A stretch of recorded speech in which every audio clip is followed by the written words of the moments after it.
to the Rock Talk Studio, the podcast that answers the question, is this rock and roll book or documentary worth your time and money? And today, the spotlight falls on the documentary Stevie Van Zant Disciple, which I'll review, rate, and determine if this doc is for you. And then, as always, I'll leave you with all the book buzz and all the documentary news that just came out, including projects about the Grateful Dead and Robert Hunter, Prince, and a long-lost concert that sealed the deal in John Lennon's mind about the breakup of the Beatles. I'm your host, Big Rick. Join me for an exclusive look into what's hitting the shelves and screens, and get ready to rock your reading and viewing list. The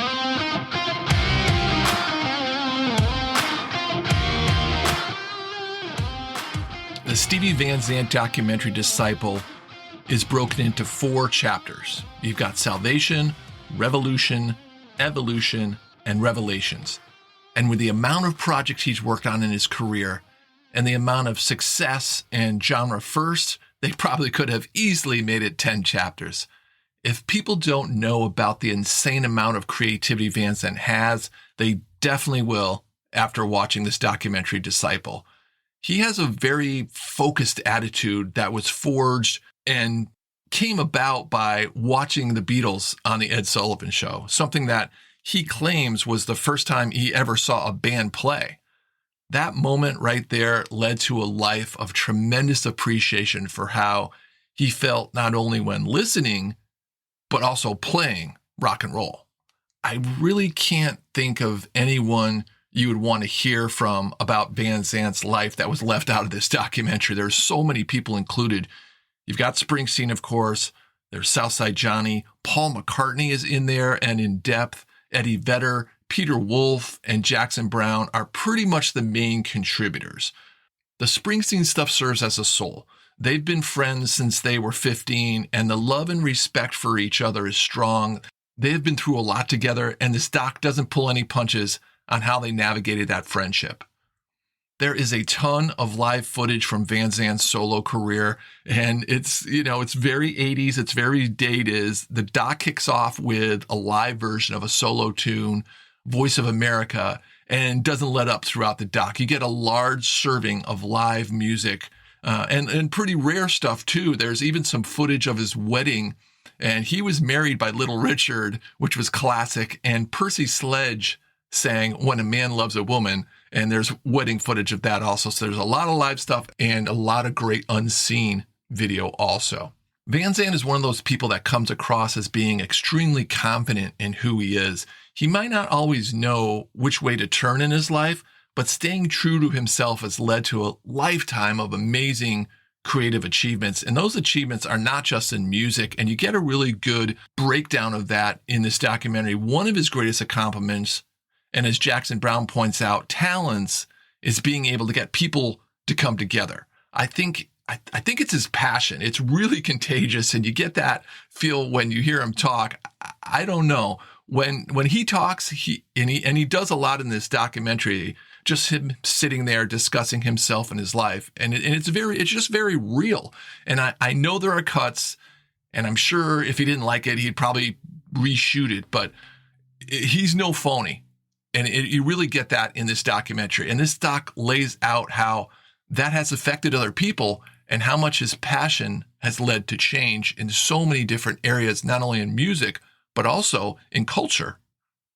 The documentary does a great job of detailing Van Zant's amazing life and his personality, and really points out how important rock and roll is to him and how important teaching music, rock and roll kids means to him also. Van Zant narrates a bunch of this doc, and I'm glad he did because you get a good sense of who he is. It reminds me a lot of his book, Unrequited Fascinations, that came out a couple years ago. It's one of the first books I reviewed on this podcast, and he quotes some of the sections from the book in this documentary. It's just a really well-rounded, well-done piece of work on someone's talent and someone's career that a lot of people don't know the depth of, and I really enjoy that you got to see all different sides of this amazing character named Stevie Van Zant. Stevie Van Zant Disciple runs 2 hours and 27 minutes, which is kind of long, but the way it was paced and the way it was shot, it's very fast and very quick. It goes along pretty quick. 2 hours and 27 minutes with this one. It was directed by Bill Tech, Coming up next, I'm going to stamp the official Rock Talk Studio rating on Disciple. Time to deliver a rating on the documentary Stevie Van Zant Disciple.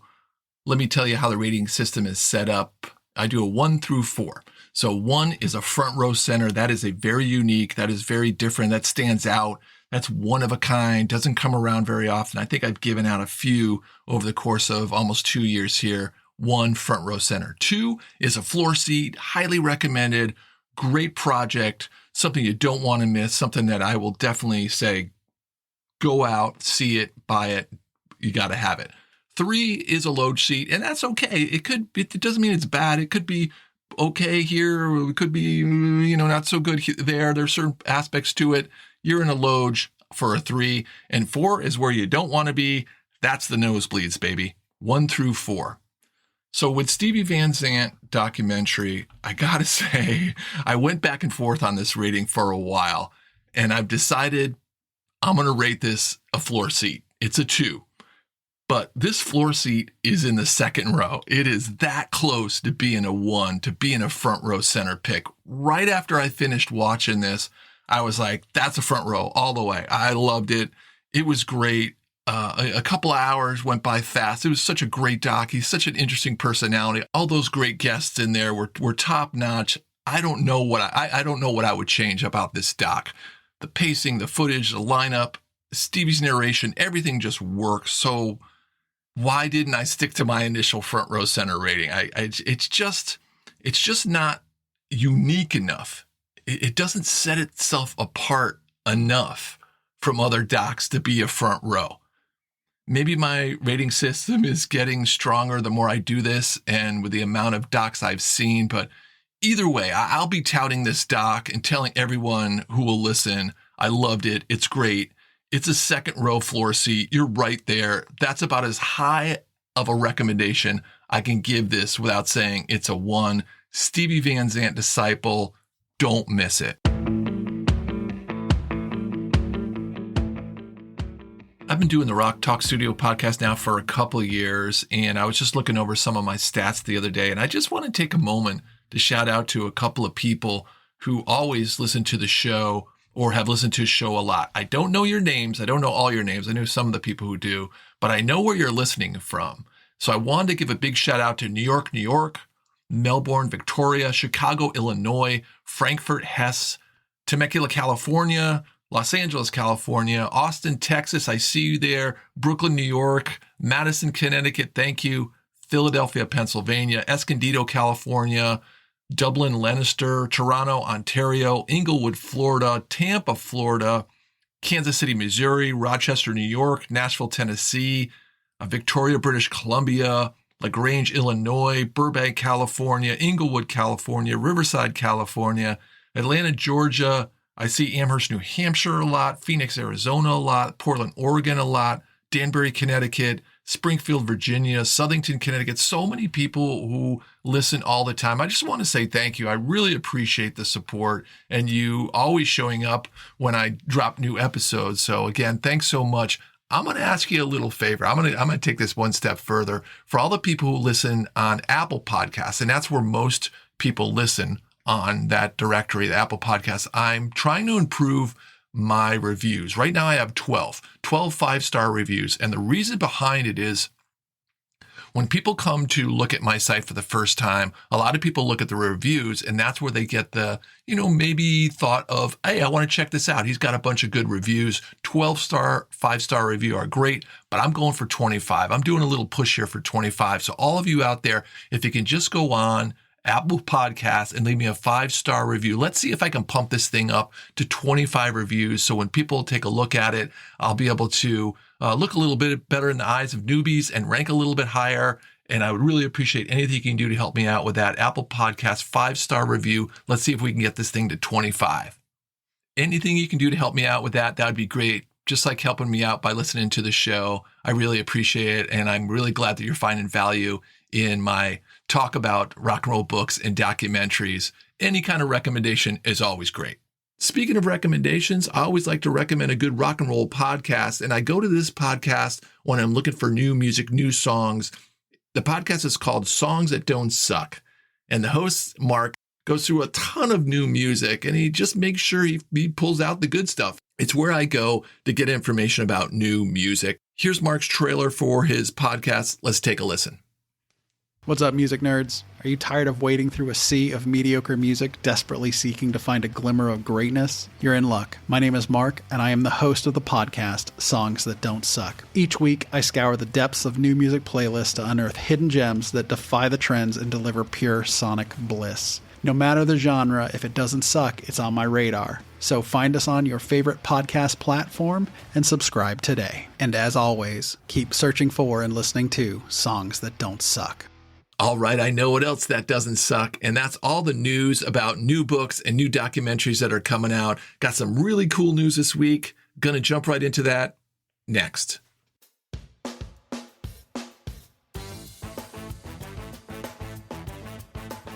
Here's a Rock Talk Studio first. For the first time ever, all the titles I'm about to tell you about are already lined up to be spotlight titles in the upcoming episodes. 3 huge titles I'm so fired up about that I have to stop myself from jumping in and checking them out because I'm committed to my schedule and I'm kind of locked in. I usually schedule about a few months out, so when new things pop up, I always put them in the news section of the show so I can tell you about them. But some of them are just so interesting, I schedule them for their own show, like these 3 titles that are coming up. So let's dig into the 3 titles and let me tell you about what's happening. We'll start with Revival 69. Does that mean anything to you? If you said Revival 69 to most rock and rollers, I don't think they would know what you're talking about. But with a lineup of Clapton, Chuck Berry, Little Richard, The Doors, Jerry Lee Lewis, Bo Diddley, and John Lennon in the Plastic Ono Band, the Toronto concert from 1969 is what Revival 69 is about, and it became a major timestamp in the history of rock and roll. The documentary showcases all the madness that went into making this concert, and through exclusive conversations, you get a look at what this was all about. Conversations include talking to Alice Cooper, Robbie Krieger, Geddy Lee, who was 16 years old and actually attended the show, Danny Serafini, Klaus Voormann, and over 60 minutes of archival footage and audio tapes. We finally get a chance to see this unforgettable show. And it's a show that even triggered John Lennon to finally come to terms with leaving the Beatles. Revival 69 came out a few weeks ago. It came out June 28th. And like I said, it's scheduled to be a spotlight title. I can't wait to watch this and talk about it and share about this.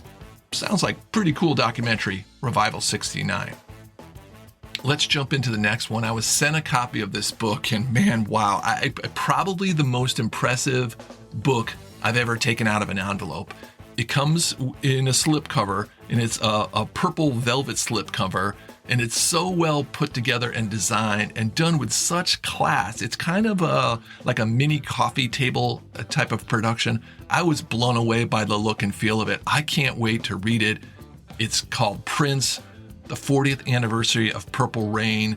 I just can't wait to go through it and get into all the insight from author Andrea Swenson, especially because of who she is. Andrea is a local Minnesota writer who at the time when Prince was just kind of coming up, was covering Prince and his local shows and commenting on him. And she got notified that he was interested in talking to her because he was interested in what she was writing about him.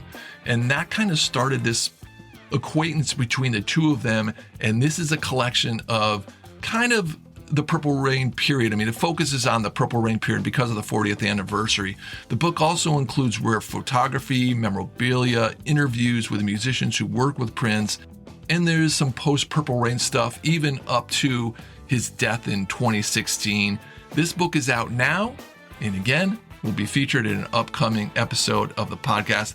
I'm having a hard time staying away from this book. I've gone through it a little bit, but I've got to pace myself. The third and final book I want to talk about is about Robert Hunter. 5 years after his death, Robert Hunter, the Grateful Dead's lyricist, lost manuscript was found, and it's going to be released under the title The Silver Snarling Trumpet. This was written in the early 1960s and is a remembrance of the scene in Palo Alto that gave rise to the lifelong partnership of Hunter and Jerry Garcia, and then to the Grateful Dead itself. The book features a foreword by John Mayer, an introduction by Dennis McNally, and an afterword by Bridget Mayer. Also included is Hunter's own 1982 assessment of his work, about how he shared it with close confidants, but then decided to leave it unpublished. I found this quote really cool. I wanted to read this from the press release. "Strange to think back on those days when it was perfectly natural that we all slept on the floor in one small room. These were the days before practical considerations, matters of importance, began to eat our minds. We were all poets and philosophers then, until we began to wonder why we had so few concrete worries and went out to look for some." Cool quote from Robert Hunter. Sounds like a very interesting book. I think this will be interesting to get. You're going to get a first-hand, almost diary look at the early days of the Dead, and then follow that friendship and partnership throughout the writing. I'm all in on this one, but with this one, we're going to have to wait a bit. The release date is set for October 8th.